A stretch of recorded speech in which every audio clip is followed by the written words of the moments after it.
Heavenly Father, thank you for the one listening now. You know every tear they cried and every silent prayer they whispered.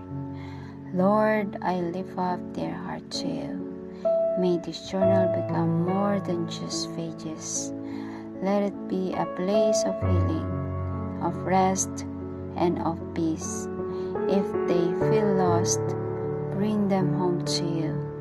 If they feel broken, hold their pieces with your mercy.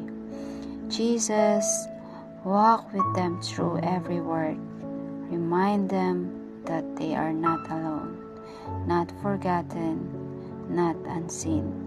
Let every page whisper truth and comfort. Let every scripture speak love and light.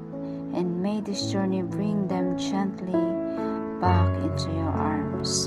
In your holy name I pray.